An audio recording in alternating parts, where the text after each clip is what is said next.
রাত গভীর, চারিদিক নিস্তব্ধ।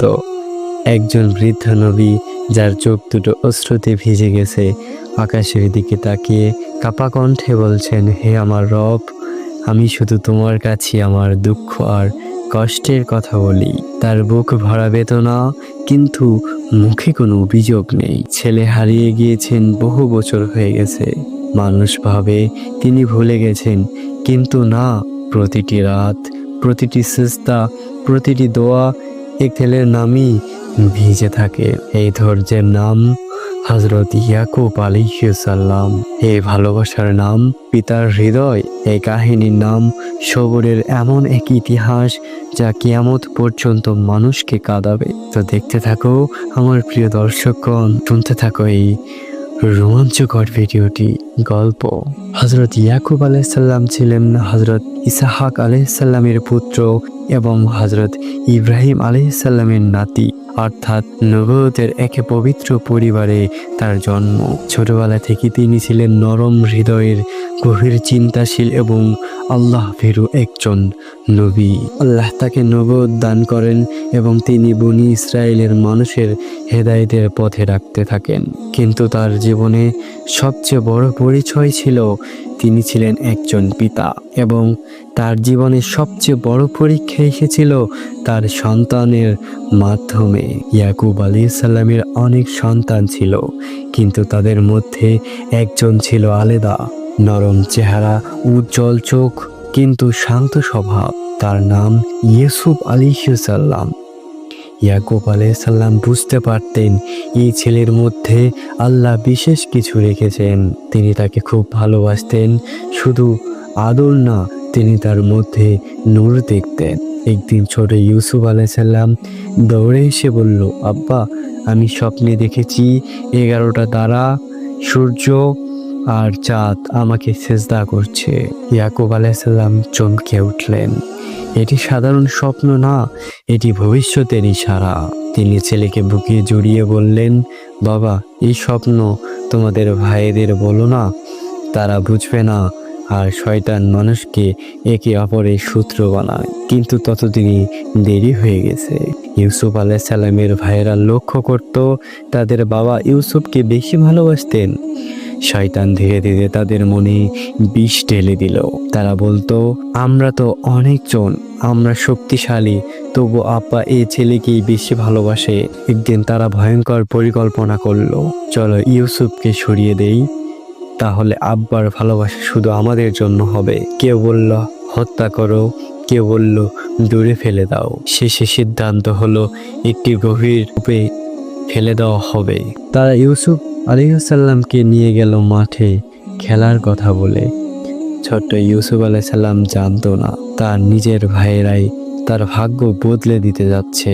তারা তাকে কুয়ায় ফেলে দিল। অন্ধকার, একা, ভয়, কিন্তু আল্লাহ তার সাথে ছিলেন। ওদিকে ভাইয়েরা একটি ছাগল জবাই করে তার রক্ত ইউসুফের জামায় মাখিয়ে বাড়ি ফিরল। কাদার ভান করে বলল, আব্বা, আমরা খেলছিলাম, ইউসুফকে জিনিসপত্র পাহারা দিতে রেখে গিয়েছিলাম, একটা নেকড়ে এসে তাকে খেয়ে ফেলেছে। ইয়াকুব আলাইহিস সালাম জামাটা হাতে নিলেন। রক্ত আছে, কিন্তু জামা ছেঁড়া না।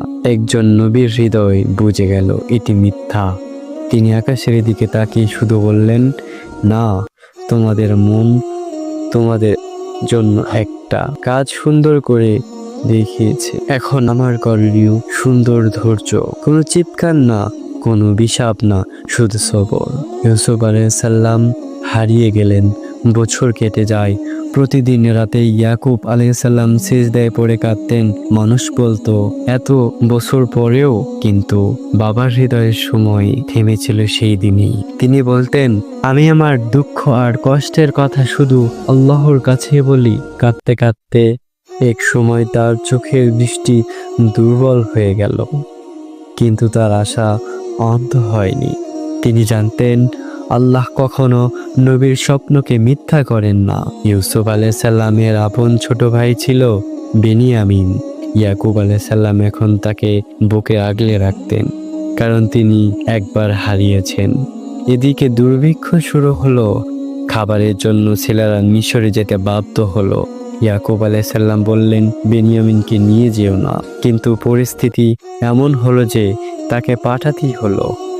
তিনি ছেলেদের বললেন, সবাই এক দরজা দিয়ে ঢুকো না, আলাদা আলাদা দরজা দিয়ে ঢুকো। আর মনে রেখো, আল্লাহই সেরা রক্ষক। তার হৃদয় কাঁপছিল, কিন্তু জিহ্বায় ছিল তাওয়াক্কুল। মিশরে গিয়ে তারা অজান্তেই ইউসুফ আলাইসাল্লামের সামনে দাঁড়ায়, কিন্তু কেউ তাকে চিনতে পারে না। ইউসুফ আলাইসাল্লাম পরিকল্পনা করে বেনিয়ামিনকে নিজের কাছে রেখে দিল। ফলে ভাইয়েরা ফিরে আসে এক ভয়ঙ্কর খবর নিয়ে, আব্বা, বেনিয়ামিনকে ধরে রাখা হয়েছে।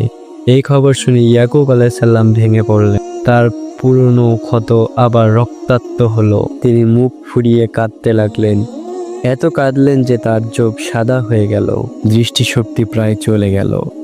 কিন্তু তিনি বললেন, না, আল্লাহ কেন আমার সাথে এমন হয়? তিনি বললেন, হয়তো আল্লাহ তাদের সবাইকে আমার কাছে ফিরিয়ে দেবেন। এ হচ্ছে ঈমান, সুবহানাল্লাহ।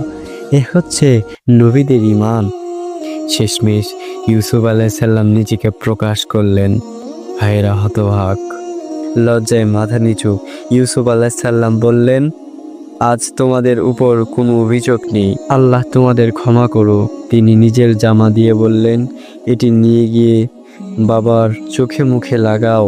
ওদিকে দূরে বসে ইয়াকুব আলাইসাল্লাম বললেন, আমি ইউসুফের গন্ধ পাচ্ছি। মানুষ বলল, আপনি তো কল্পনা করছেন। কিন্তু তিনি ভুল বলেননি। জামা চোখে লাগাতেই তার দৃষ্টি ফিরে এলো। বহু বছরের কান্না, অপেক্ষা, দোয়া, অবশেষে সেই দিন এলো। ইয়াকুব আলাইসাল্লাম ও ইউসুফ আলাইসাল্লাম একে অপরকে জড়িয়ে ধরলেন। কেউ কথা বলতে পারছিল না, শুধু কান্না, শুকরিয়া, সিজদা। ইউসুফ আলাইসাল্লাম বললেন, আব্বা, এটাই সেই স্বপ্নের বাস্তবতা। সূর্য, চাঁদ, 11 তারা সবাই তার সামনে মাথা নত করল। এই কাহিনী শুধু ইতিহাস না, এটি প্রতিটি কষ্ট পাওয়া মানুষের জন্য সান্ত্বনা। সন্তান হারানোর কষ্ট, ঈমান হারানো যাবে না। মানুষের কাছে না, আল্লাহর কাছে কাঁদতে হয়। সময় যত লাগুক, আল্লাহর ওয়াদা সত্য। ধৈর্য মানে চুপ থাকা না, ধৈর্য মানে আল্লাহর উপর ভরসা রেখে অপেক্ষা করা।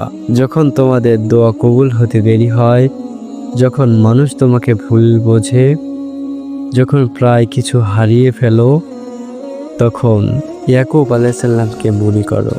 একজন মানুষ, একজন বাবা, যিনি ছেলেকে হারিয়ে বলেছিলেন, আমার অভিযোগ শুধু আমার রবের কাছেই। আর সেই রব কখনো তার বান্দার চোখের পান বৃথা যেতে দেন না।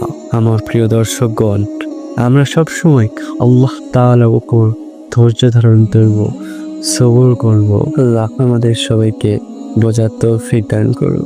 আমিন। ভালো থাকবো, সুস্থ থাকবো। দেখা হবে আবার অন্য কোনো ভিডিওতে। আসসালামু আলাইকুম ওয়া রাহমাতুল্লাহ।